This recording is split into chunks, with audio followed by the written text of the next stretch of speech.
क्या हुआ भाई? अरे क्या हुआ? कोई मदद चाहिए क्या? यार मेरी गाड़ी खराब हो गई है और मुझे ये बॉक्स कहीं पहुंचाना है।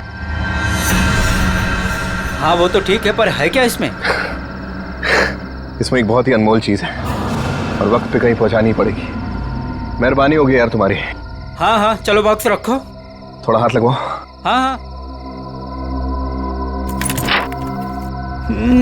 अरे बड़ा भारी है भैया।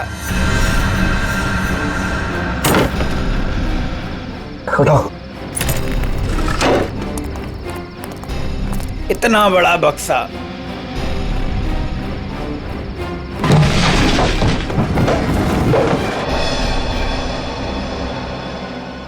ये एड्रेस है, इस बक्से को इस जगह छोड़ देना। क्या मतलब है? आप नहीं आ रहे हो? एक मिनट, ये कुछ पैसे रखो, इसे सही जगह पहुंचाओ। बक्सा उतारिए। हाँ? मैंने कहा ना बक्सा उतारिए। अरे मुझे नहीं करनी आपकी मदद। अरे बेवकूफ समझा आपने? हाँ, बक्से में क्या है क्या नहीं है। तुम ये सब रखो यार, लेकिन टाइम पे बक्सा जिस एड्रेस पे बोला है वहां पहुंचा देना। हाँ देखिए मेरी एक शर्त है, बक्सा खोल के देखूंगा मैं। अरे क्या है क्या नहीं है इसमें। सुन मेरी बात सुन, मेरी नौकरी चली जाएगी, इसे मैं नहीं खोल सकता। बस पास में तो जाना है, प्लीज लेके जाओ ना यार। ठीक है भाई, भरोसा करता हूं मैं। इंसान इंसान के ही काम आता है।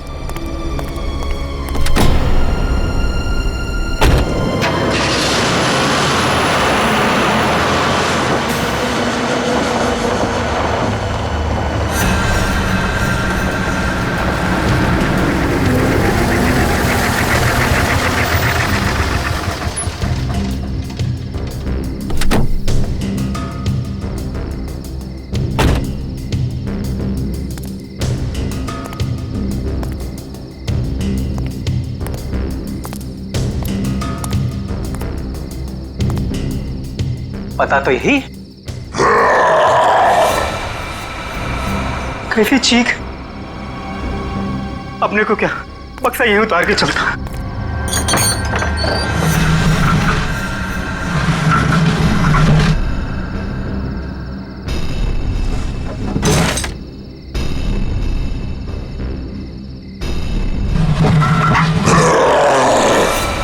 बक्से में से चीख। हे भगवान।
जरा जल्दी जल्दी हाथ पैर चलाओ तुम लोग सब लोग। 15 दिन में ये बिल्डिंग पूरी करके देनी है हमें, वक्त नहीं है हमारे पास। और सोनू तू इतना सुस्त क्यों है? खाना वाना नहीं खाता क्या? चल जल्दी काम कर। कौन है वहां पे? मैंने पूछा कौन है वहां पे? अभी तो बिल्डिंग का काम भी खत्म नहीं हुआ है और अभी से बिल्डिंग टूटने लगी। सोनू जरा देख तो।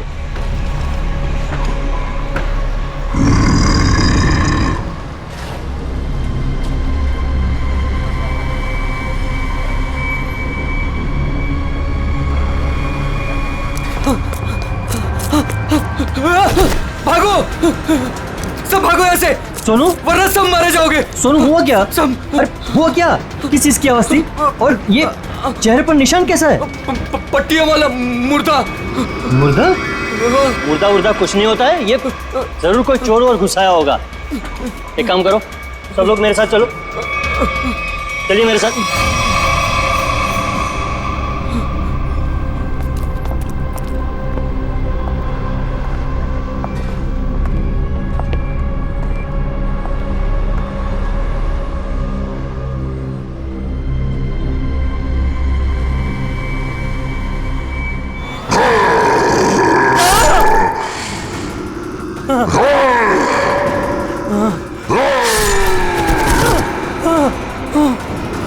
भागो भागो, सब यहाँ से भागो, पट्टियों वाला मुर्दा, भागो।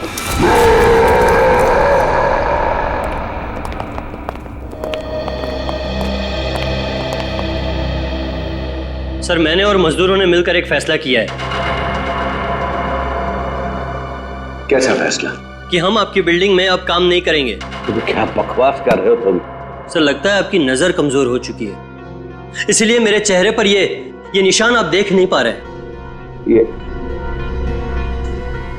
हाँ, शराब पी के झगड़ा किया होगा। सर, ये उस आत्मा की देन है जो आपकी बिल्डिंग में है। आत्मा? क्या बकवास कर रहे हो तुम? हाँ, मैं जानता था कि आप मेरी बातों पर विश्वास नहीं करेंगे, इसलिए मैं साथ में सोनू को भी लाया हूं। सोनू,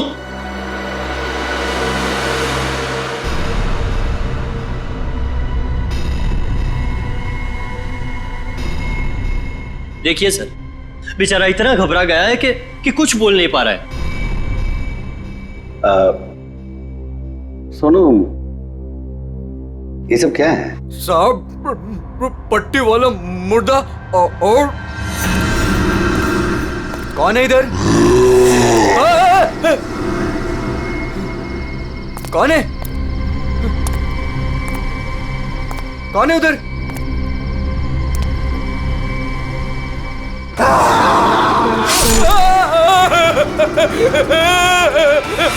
मुझे लगता है कि तुम सब लोग काम कम और नशा ज्यादा करते हो, तभी ऐसी बहकी बहकी बातें कर रहे हो। सर, अगर हमारी बातों पर यकीन ना हो तो कोई दूसरे मजदूर रख के क्यों नहीं देख लेते? जब वो अपनी आप बीती सुनाएंगे तब तो आपको विश्वास हो जाएगा ना। बिल्कुल रख लूंगा। इस शहर में मजदूरों की कोई कमी नहीं है। इस शहर में काम की भी कोई कमी नहीं है।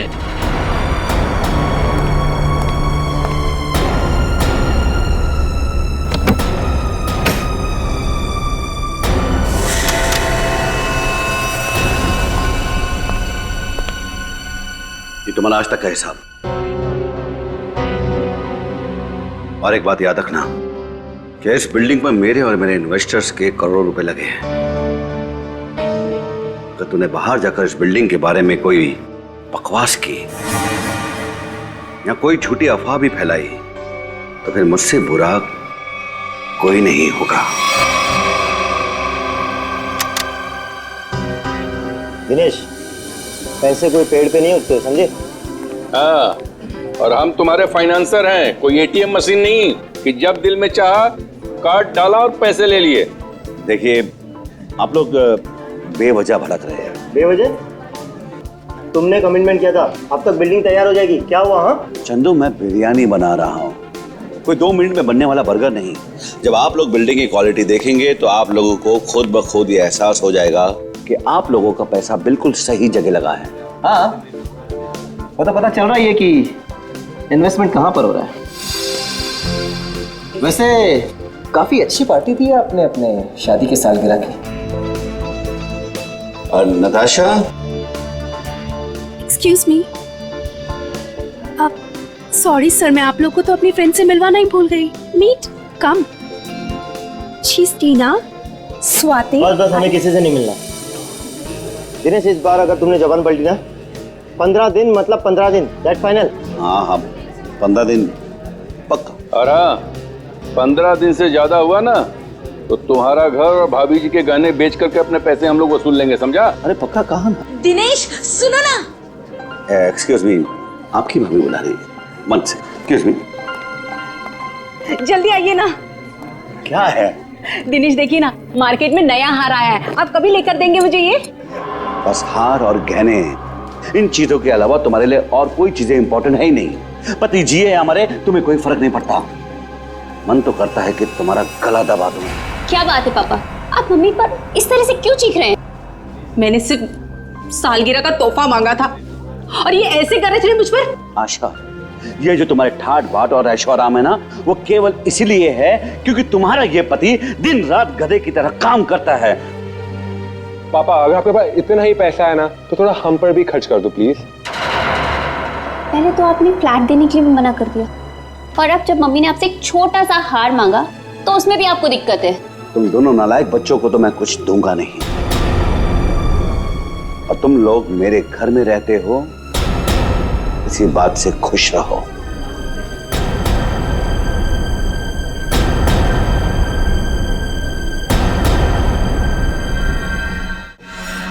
नहीं चाहिए मुझे नकली जेवर, जिंदगी भर मुझे नकली जेवर ही दिए हैं। एक छोटा सा हीरे का हार ही तो मांगा था मैंने।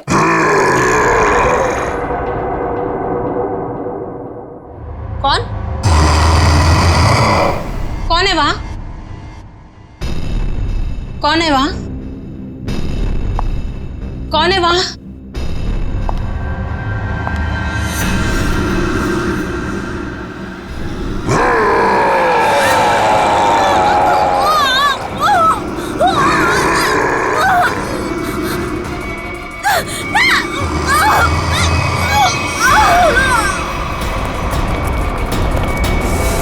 आशा, आशा, आशा, आशा, क्या मम्मी?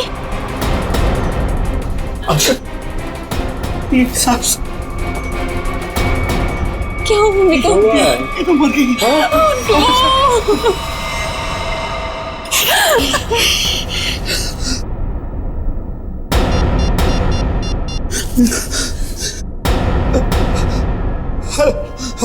Hello CID.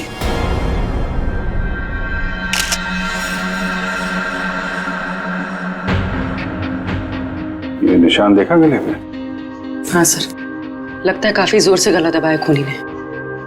ये जो नेकलेस है ना, इससे पकड़ के घसीटा है, तभी निशान इतने गहरे हैं। शायद विंड पाइप के टूट जाने से मौत हो गई इनकी।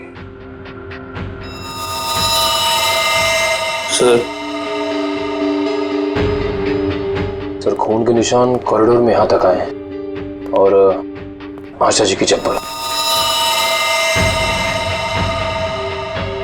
अपने आप को बचाने में बहुत स्ट्रगल किया होगा इन्होंने, पर खूनी ज्यादा ताकतवर निकला। Excuse me.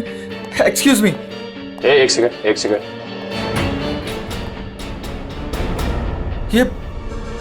ये सब कैसे हो गया सुलेखा?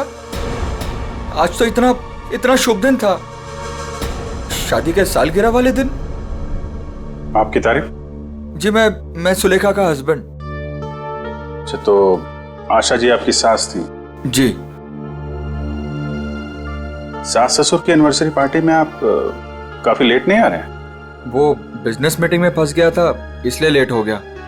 बस अभी पहुंचा हूं। ठीक है, इधर आ जाइए आप। दिनेश जी, आपको किसी पे शक है? कौन कर सकता है ऐसा काम? सर, मेरी वाइफ की किसी से कोई दुश्मनी नहीं थी। सर, मैं यही कह रहा हूँ कि दिनेश ने खुद ही अपनी बीवी का खून करवाया है। सर, हमने इसका झगड़ा सुना था। ये अपनी बीवी से कह रहा था कि मैं तुम्हारा गला दबा दूंगा। पति जिए हमारे, तुम्हें कोई फर्क नहीं पड़ता। मन तो करता है कि तुम्हारा गला दबा दूं। सब बकवास कर रहे लोग। अगर मैंने गुस्से में कुछ कह दिया तो इसका मतलब ये तो नहीं ना कि मैं सचमुच वो कर दूंगा। वैसे ऐसा हुआ क्या था कि आपको इतना गुस्सा आ गया कि आपने गला दबाने की धमकी दे दी, वो भी शादी की सालगिरह वाले दिन? सर, इसकी वजह भी ये लोग ही है। ये मेरे इन्वेस्टर्स हैं। अब मुझे एक एक पाई ऐसे देते हैं जैसे मुझ पर एहसान कर रहे हैं। तुम लोगों की मैं एक एक पाई चुका दूंगा, वो भी ब्याज सहित, समझे? तो दे दो ना।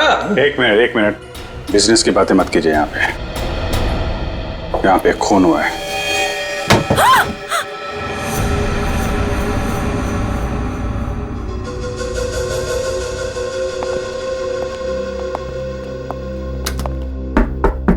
कौन है अंदर? दरवाजा खोलो।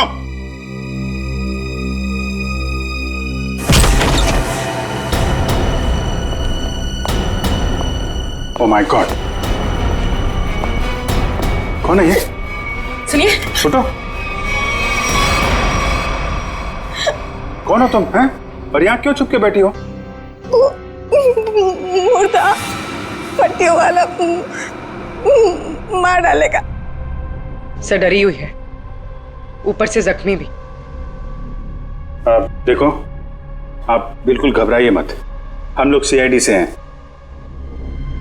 आपका नाम क्या है? कोमल। कोमल? कोमल, आप यहाँ क्यों छुप के बैठी थी? वो पट्टियों वाला मुर्दा बाहर घूमते हुए देखा। पट्टियों वाला मुर्दा? जैसे मैं यहाँ से बाहर निकली तो पट्टियों वाला मुर्दा बाहर था। अच्छा ठीक है, तुम वो जो भी पट्टियों वाला मुर्दा था उसका स्केच बनवा सकती हो? हाँ। वेरी गुड, स्केच आर्टिस्ट को बुलवाओ और इस घर का कोना कोना छान मारो, देखो खूनी के बारे में कुछ सुराग मिलता है क्या। जाओ।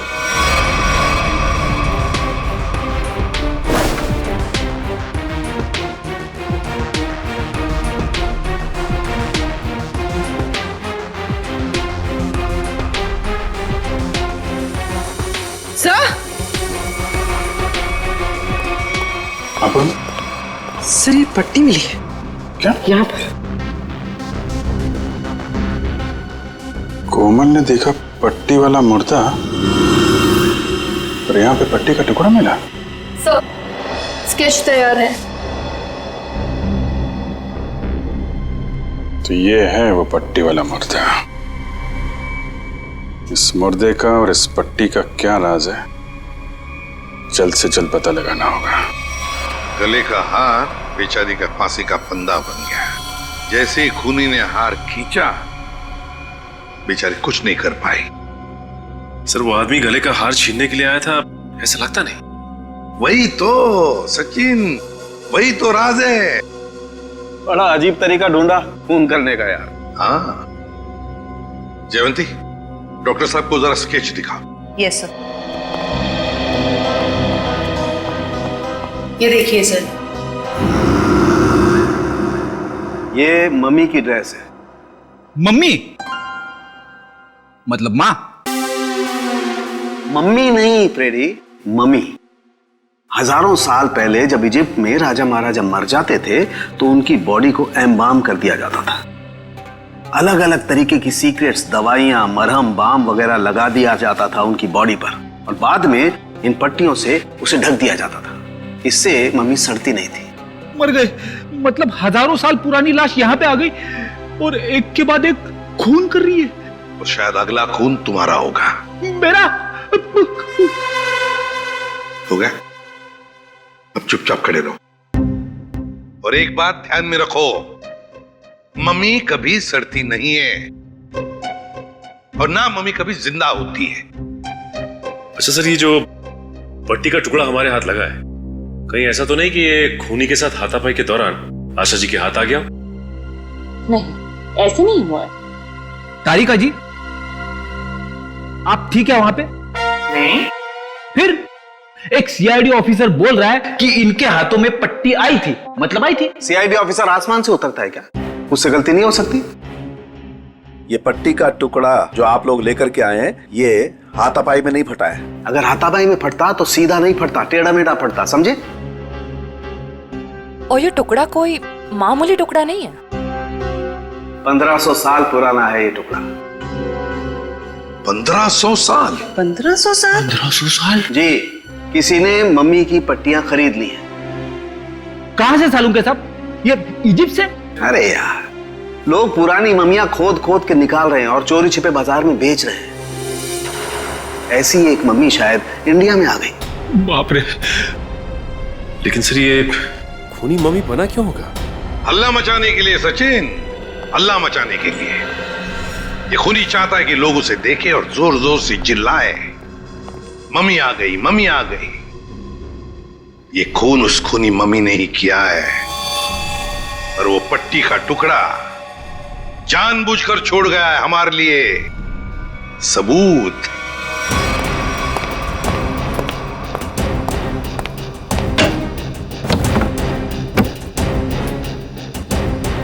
आज तो मैं इस मम्मी का काम तमाम कर दूंगा।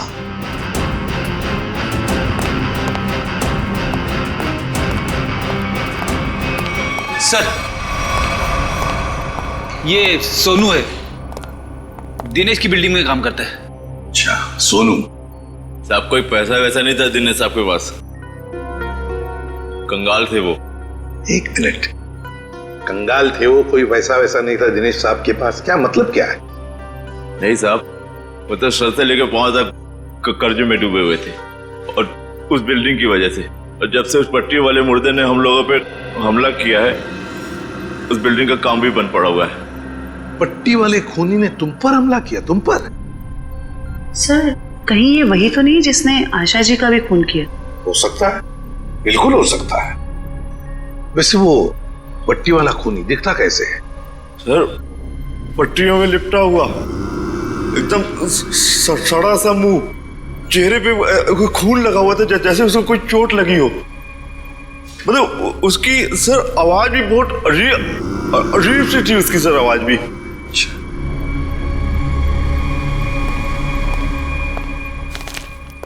एक मिनट, क्या वो ऐसा दिखता था? हाँ साहब, ये तो था वो। चलो ठीक है, तुम जा सकते हो। अगर जरूरत पड़ी तो हम तुम्हें फिर से बुला लेंगे। सर, ये जो कोई भी आशा जी का खून करने के लिए आया था, या तो पहले से मम्मी बन के आया था, या फिर पार्टी में आने के बाद उसने अपना हुलिया बदला है। सर, काम करते हैं, पार्टी का फुटेज देखते हैं।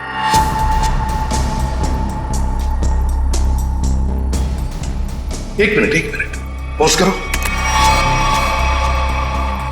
ये देखो, ये है ना महेश, आशा जी की बेटी सुलेखा का पति महेश। हाँ सर, लेकिन ये तो कह रहा था कि आशा जी की मौत के बाद आया था ये पार्टी में। झूठ बोला हमसे, वो झूठ बोला। जयवंती सर, फोन करके बुला लो उसे अभी। Yes. इसी वक्त।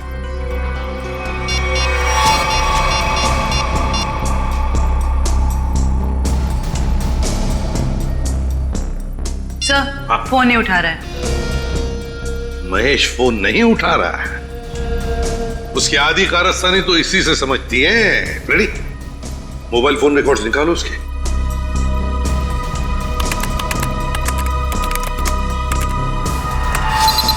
सर, ये रहे महेश के फोन कॉल रिकॉर्ड्स। 40 बार फोन किया है एक ही नंबर पे, पर ये नंबर तो उसके सासू माँ का है। सर, सासू माँ से इतना ज्यादा लगाव? इस महेश से मिलना पड़ेगा। महेश। एक्सक्यूज मी,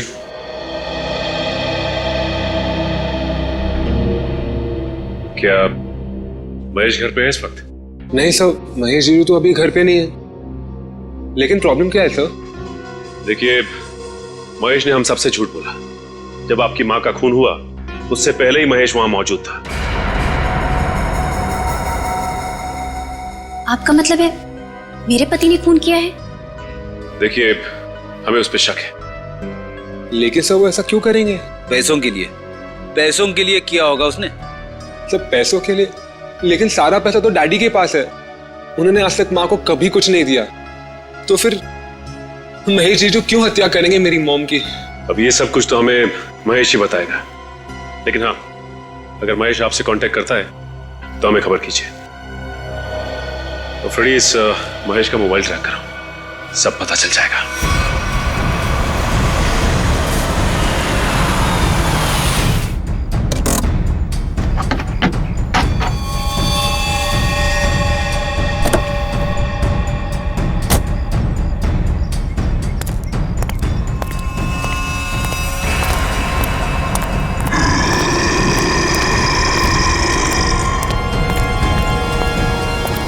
आज ये पट्टियों वाला मुर्दा मिल जाए बस।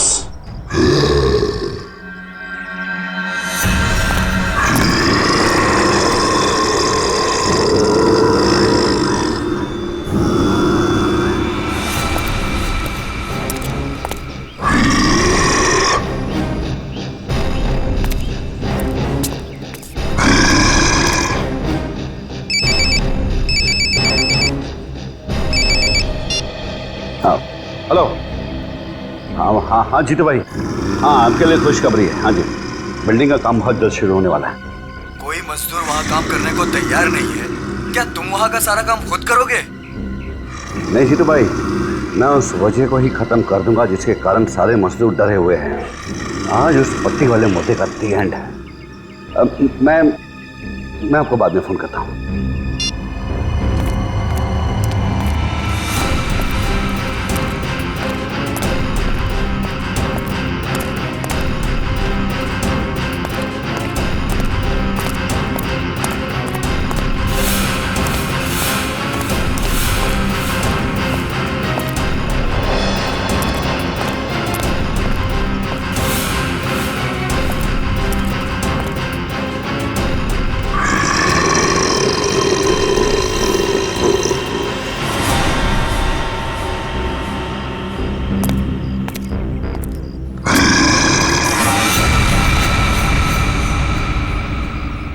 आवाज आई,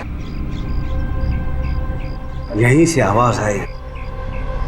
पट्टियों वाले मुर्दे, आज तू बचेगा नहीं, आज तुझे छोड़ूंगा नहीं मैं। गोली मत चलाना। तो तू ही ये सब कुछ कर रहा है और तूने ही आशा को भी मारा। नहीं, मैं ऐसा क्यों करूंगा? मैंने नहीं मारा। तू यहाँ क्या कर रहा है? मैं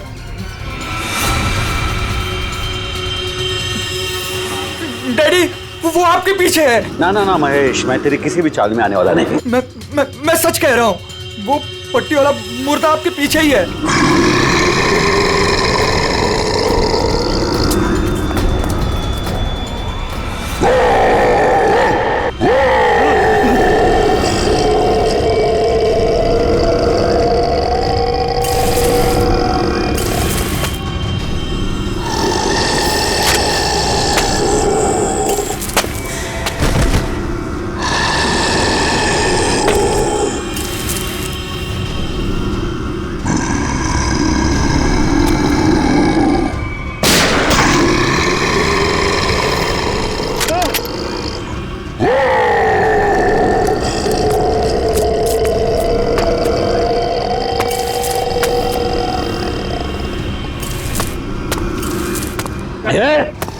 देखो भाई, तू मुझे माफ कर दे।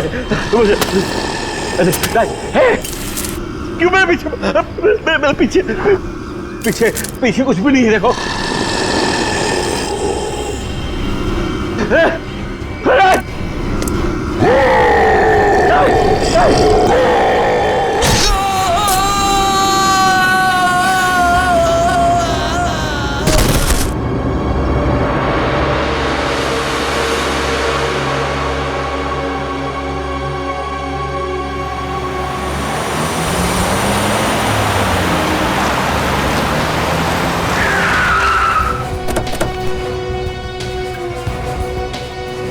सर, मोबाइल कंपनी वालों से पता चला है कि ये दिनेश का मोबाइल भी यहीं पे है। इससे पहले महेश दिनेश को नुकसान पहुंचाए, हमें उसे बचाना होगा।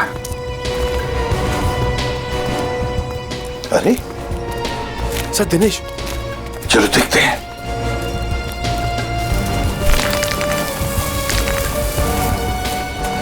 माय गॉड, ये तो जिंदा है। सच, जल्दी से एम्बुलेंस बुला, जल्दी। फ्रेडी, जयवंती, देखो आसपास। Yes sir.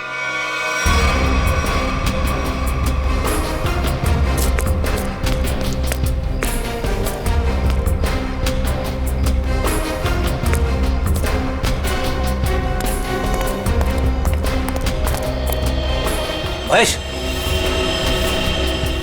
सर।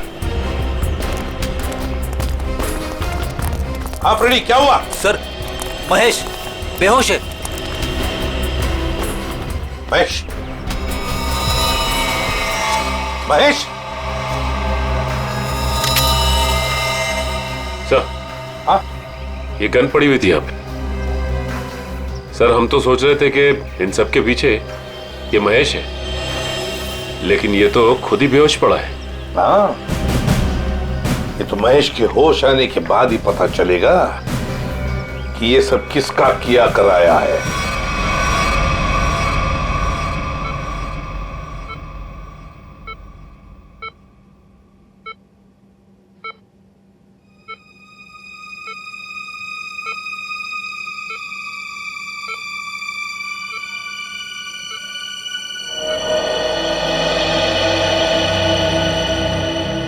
डॉक्टर साहब, अब कैसी तबीयत है मेरे पापा की? फिलहाल इनकी तबीयत नाजुक है, अभी कुछ भी कहना मुश्किल है। 48 घंटे ऑब्जर्वेशन में रखेंगे, फिर देखते हैं क्या करना है। Okay, excuse me. मैं कभी सोच भी नहीं सकती कि मेरा पति इतना घिनौना मुजरिम निकलेगा। पहले तुमने मेरी माँ को मार दिया और अब मेरे पापा पे तुमने हमला किया। ये तुम क्या कह रहे हो सुलेखा? देखो, मैंने ऐसा कुछ भी नहीं किया है। मैं निर्दोष हूँ, बेकसूर हूँ। मैं हर मुजरिम यही कहता है कि उसने कुछ नहीं किया, वो निरपराध है।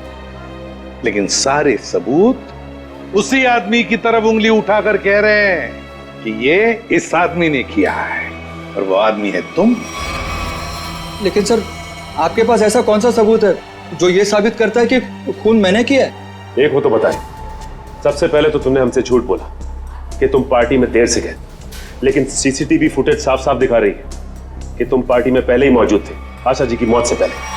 सबूत नंबर 2, 3 दिनों में 40 फोन किए तुमने आशा जी को, जबकि तुम उन्हीं के घर में रहते थे। इतने सारे फोन कॉल करने की वजह?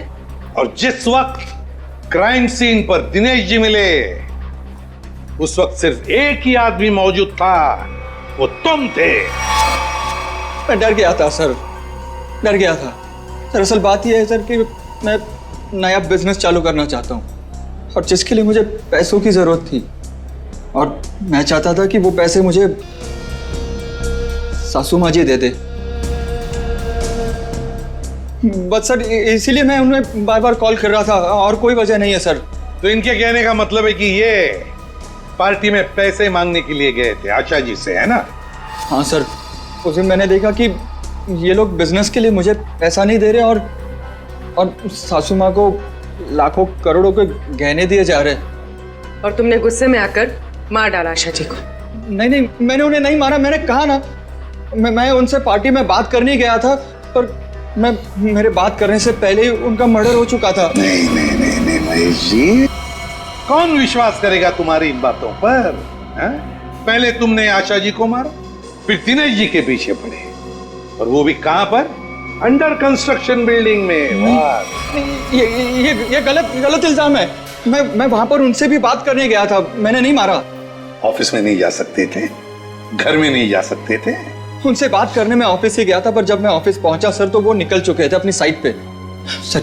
इसीलिए मैं साइट पर चला गया, पर जब मैं साइट पर गया तो सर मैंने देखा कि एक पट्टी वाले मुर्गे ने उन्हें धक्का दे दिया वहां से sir.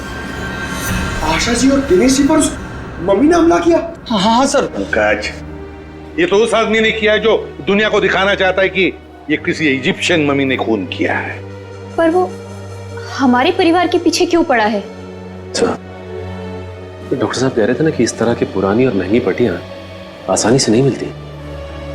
Sachin, central state laboratory से पता लगाएंगे कि पट्टियां कहां से और कैसे मिली है। मैं सीआईडी से आपसे मिलना चाहती। डॉक्टर चारू आप ही? हाँ, मैंने ही आपको फोन किया था। डॉक्टर चारू, इस पट्टी को पहचानती हैं? ओह माय गॉड, ये पट्टी आपको कहाँ से मिली? ये पट्टी तो हमारी लैब से चुराई गई थी। इस सिलसिले में एक डॉक्टर को काम से भी निकाल दिया गया। आइए।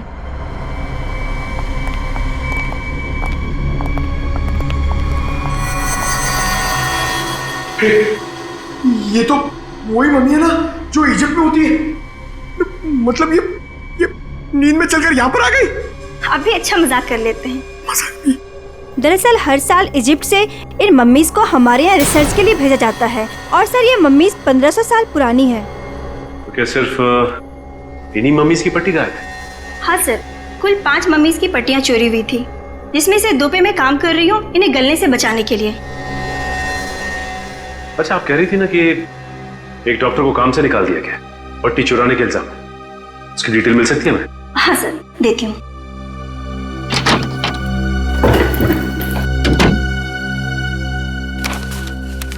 ये है सर मिस्टर ज्ञान। इन्हें काम से निकाल दिया गया। इन्होंने पट्टियां चोरी की या नहीं ये तो मालूम नहीं, लेकिन इन मम्मीज की देखरेख यही करते थे। और हाँ सर, उनकी एक पर्सनल असिस्टेंट भी थी। इनकी असिस्टेंट का कोई फोटो, नंबर या एड्रेस है आपके पास? वो उनकी पर्सनल असिस्टेंट थी, इसलिए हमारे पास उनकी कोई डिटेल्स नहीं है। सर, 5 मम्मीज की पट्टियां गायब हैं और खूनी खुद मम्मी बनकर दिनेश के परिवार के पीछे पड़ा है। हाँ मम्मी, ये खूनी दिनेश के ऊपर दोबारा हमला करेगा। क्या हुआ डॉक्टर? आप पापा को इतनी अचानक से क्यों शिफ्ट कर रहे हैं? देखिए, इनकी हालत पहले से ज्यादा बिगड़ गई है। अगर इन्हें आरजे हॉस्पिटल भर्ती नहीं कराया गया तो इनका बचना मुश्किल हो जाएगा।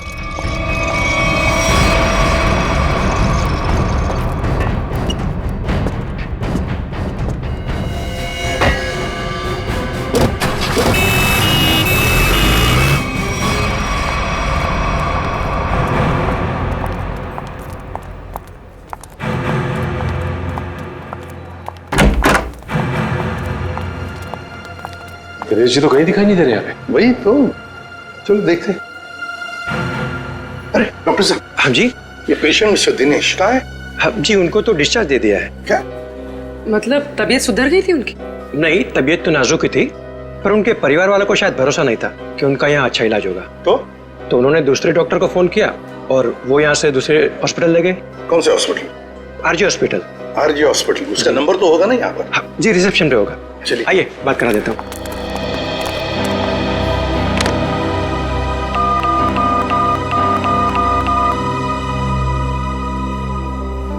Hello, RJ hospital. देखिए, मैं एसीपी प्रद्युमन बोल रहा हूँ, सीआईडी से। आपके हॉस्पिटल में अभी अभी एक पेशेंट एडमिट हुआ है। दिनेश नाम है उनका। नहीं हुआ है?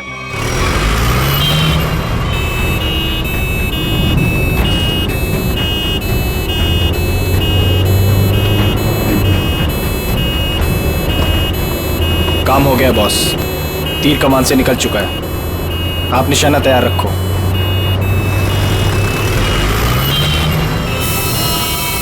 अरे धुआं? धुआं कहाँ से आ रहा है? अरे गाड़ी रोको, गाड़ी रोको, गाड़ी रोको।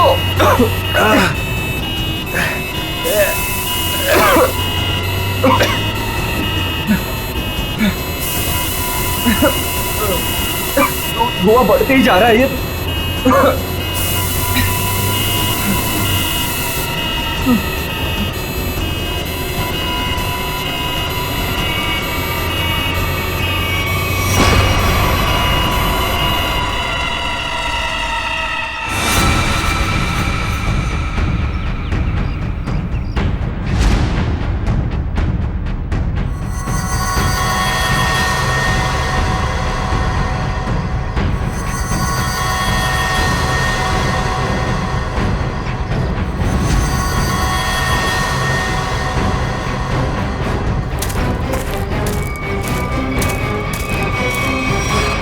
क्यों?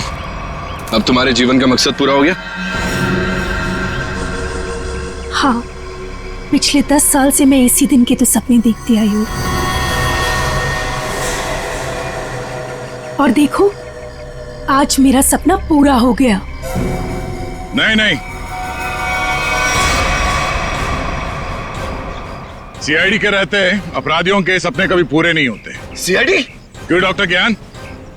पेशा डॉक्टर का और काम एक अपराधी का। अबे देख क्या रहे हो? उड़ाओ इन सीआईडी वालों को।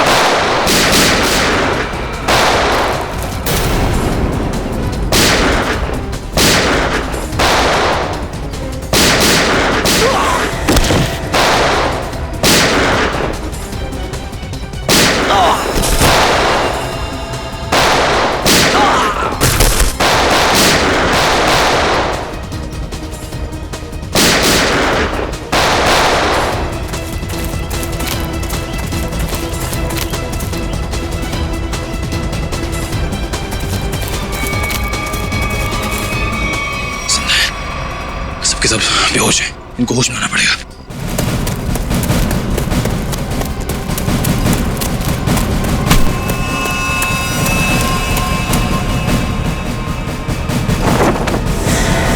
तुम जिंदा लोगों को मम्मीफाई करी थी ना? मैं तुम्हें सिखाती हूँ मम्मीफिकेशन किसे कहते हैं।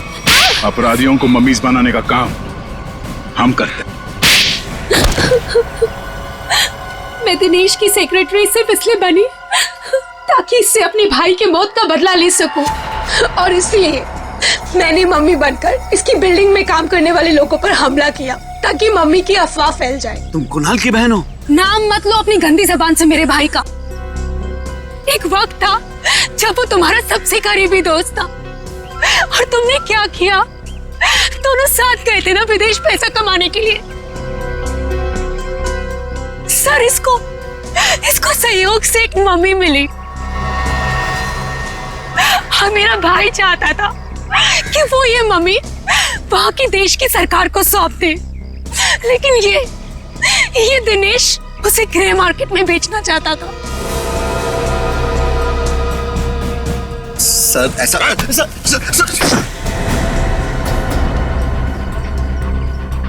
जब कुणाल ने कहा कि वो पुलिस के पास जाएगा तो मैंने उसे मारकर जमीन में गाड़ दिया और मम्मी बेचकर अमीर बन गया। वाह, बहुत अच्छा काम किया तुमने। पैसों के लालच में तुमने दोस्ती को जमीन में गाड़ दिया। मुझसे गलती हो गई सर, मुझे माफ कर दीजिए आप। अब ये तो समझ में आ गया कि तुमने नताशा को नौकरी पे इसलिए रखा क्योंकि तुमने कुणाल की बहन को देखा नहीं था। अगर ये बात समझ में नहीं आई कि डॉक्टर ज्ञान इस सब में तुमने इसका साथ कैसे दिया? मैंने ये सब पैसे के लिए किया। पैसों के लिए अपराध के दलदल में कूद गए तुम। और नताशा, तुम्हें पता कैसे चला कि तुम्हारे भाई का खून इस दिनेश ने किया? जब कई दिनों तक भैया की विदेश से कोई खबर नहीं आई तो मैं उनका पता लेने के लिए इसके घर गई थी, और वहां मैंने सुना कि अपनी बीवी को बता रहा था कि किस तरह इसने मेरे भाई का खून कर दिया और उसे जमीन में गाड़ दिया। आशा ये सब पहले से जानती थी, और इसलिए मुझे उसको मारने का कोई पछतावा नहीं है। पछतावा होगा, तुम सबको बहुत पछतावा होगा जब कानून तुम्हें कड़ी से कड़ी सजा सुनाएगा, चाहे फांसी।